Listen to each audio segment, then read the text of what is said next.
नमस्कार, Bharat express UP में आपका स्वागत है। मैं हूं अमित सिरोटिया। आजमगढ़ पुलिस ने 5 साल पुराने हत्या के एक ऐसे मामले का सनसनीखेज खुलासा किया है जो समय के साथ पन्नों में दफन हो गया था, लेकिन पुलिस की अथक मेहनत और ईमानदारी की वजह से बेहद शातिर अपराधी सलाखों के पीछे पहुंच गया। भारत एक्सप्रेस के लिए संवाददाता सत्य प्रकाश सिंह की रिपोर्ट देखिए। पहले प्यार, फिर धोखा, प्रेमिका को प्यार के जाल में फंसाया, शादी में बाधक बनी, प्रेमिका को मौत के घाट उतारा। बाप, बेटे और दोस्त ने मिलकर रची हत्या की साजिश। 5 साल पहले हुई हत्या का खुलासा, सलाखों के पीछे पहुंचा आरोपी और उसका दोस्त। तस्वीरों में दिख रहा ये शख्स पहले प्रेमी था, लेकिन किसी को नहीं पता था कि एक दूसरे के साथ जीने मरने की कस्में खाने वाला शख्स अपनी ही प्रेमिका का हत्यारा बन बैठेगा। हत्या इतनी शातिर तरीके से की गई कि पुलिस को शक भी ना हो, लेकिन इसे नहीं पता था कि कानून एक ना एक दिन उसे दबोच कर सलाखों के पीछे पहुंचा देगा। दरअसल मामला 5 साल पुराना है। जनपद आजमगढ़ के फूलपुर कोतवाली क्षेत्र में रहने वाले एक पिता ने 25 अगस्त 2019 को अपनी बेटी की गुमशुदगी की रिपोर्ट दर्ज कराई थी। पुलिस ने इस मामले की छानबीन कर रही थी कि इसी दौरान 3 सितंबर 2019 को शहर कोतवाली क्षेत्र के कोलघाट इलाके के पास तमसा नदी में एक युवती का शव बरामद हुआ। अज्ञात युवती के शव मिलने की बात जब इलाके में फैली तो पीड़िता पिता अपनी बेटी की तलाश में शहर आ पहुंचा और प्रार्थना पत्र देकर आशंका जताई थी कि बरामद शव उसकी बेटी का हो सकता है। पुलिस ने मृतक के माता पिता का DNA टेस्ट करवाया। इसकी पुष्टि युवती के शव से हो गई।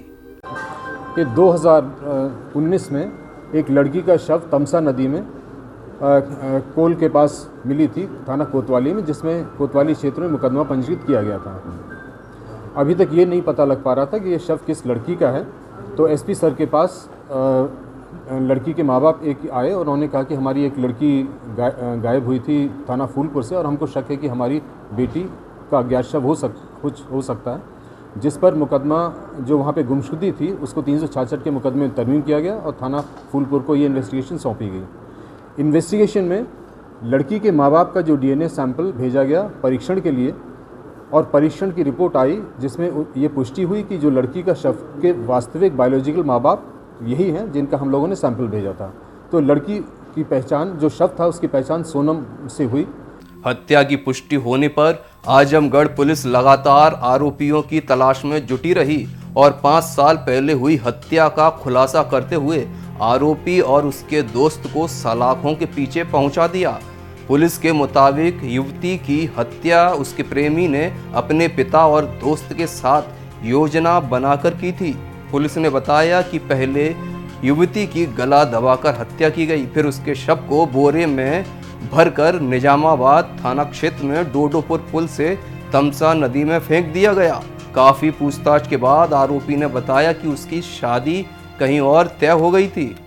प्रेमिका प्रेमी की शादी में बाधक बन रही थी, लिहाजा आरोपी ने अपने पिता और दोस्त के साथ मिलकर प्रेमिका की हत्या की योजना बना डाली। पुलिस ने इस हत्याकांड में शामिल प्रेमी और उसके दोस्त को गिरफ्तार कर लिया है। वहीं तीसरा अभियुक्त प्रेमी के पिता की मौत हो चुकी है। इन्वेस्टिगेशन में संदेह के आधार पे, पूछताछ के आधार पे और जो लोकेशन थी उसके आधार पर सभी जो इनके परिचित थे उनसे पूछताछ करी तो ये संज्ञान में आया कि लड़की का जो प्रेमी था वो इसलिए क्योंकि लड़की उसकी शादी में व्यवधान पैदा कर रही थी, उस लड़की को उठा लिया और XUV गाड़ी से ले गया और कांशीराम आवास में 5 दिन उसको रखा। इसके बाद अश्वनी लड़के ने, उसका मित्र सचिन ने व इसके पिता जिनका नाम बनारसी है, इन्होंने तीनों ने मिलकर लड़की का गला दबाकर उसकी हत्या कर दी व शव डोडोपुर निज़ामाबाद में पुल के ऊपर से नीचे तमसा नदी में डाल दी, जो बहते हुए 6 दिन के बाद कोतवाली थाना क्षेत्र में बोरे में मिली थी। अश्वनी की गिरफ्तारी कर ली गई है, सचिन की गिरफ्तारी कर ली गई है, बनारसी फादर एक्सपायर हो चुके हैं।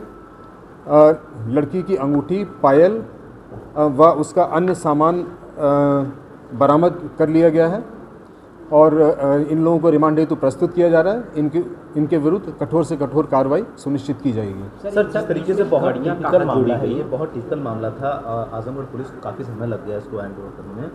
इसमें मुख्य चीज़ें जो निकल के आती है, इसका रिलेशनशिप था, एक इस तरीके से इनकी बातें आ रही है सामने। हाँ, मेन ये रिलेशनशिप का मामला था, जिसमें लड़की कारण बन रही थी लड़के की शादी ना होने के लिए, जिसलिए लड़के ने, लड़के के मित्र ने और फादर ने प्लान बनाकर लड़की को अगवा किया, काशीराम आवास में बहला फुसला के रखा और इसके उपरांत उसकी हत्या कर दी और शव निज़ामाबाद थाना क्षेत्र के डोडो पुल से नदी में डाल दिया, जो 2019 में कोतवाली क्षेत्र में बरामद हुआ। सर, 3 थानों का मामला आ रहा है, 3 थानों के मामले में पूरे घटनाक्रम हुआ है, तो किस तरह कड़ियाँ जुड़ी, किस तरह से इसकी, जैसा इंस्पेक्टर साहब यहाँ रहे और फिर वहाँ जाके ये हमारे इंस्पेक्टर हमारे फूलपुर साहब हैं, वो कोतवाली क्षेत्र में भी तैनात थे और इसके बाद जब वहाँ पे तैनात हुए तब इन्होंने कोरिलेट किया कि हो सकता है ये इनका हो सकता है। इसके बाद लड़की के माँ बाप भी आए, इन्होंने एसपी सर से बताया कि हमको शक है कि हमारी लड़की को अगवा किया गया होगा और उन्होंने शक जाहिर किया, जिसके आधार पर सारी चीज़ों को कोरिलेट करके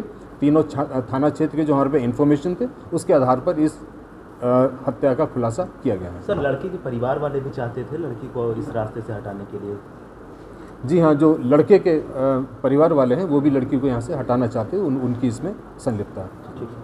उत्तर प्रदेश में अपराध और अपराधियों के साथ जीरो टॉलरेंस के सीएम योगी आदित्यनाथ के निर्देशों का पालन करते हुए पुलिस ने साबित कर दिया है कि अपराध चाहे जितना पुराना हो, अपराधी पुलिस के शिकंजे से बच नहीं सकता। इस वीडियो में बस इतना ही। उत्तर प्रदेश की तमाम खबरों के लिए देखते रहिए भारत एक्सप्रेस यूपी। नमस्कार।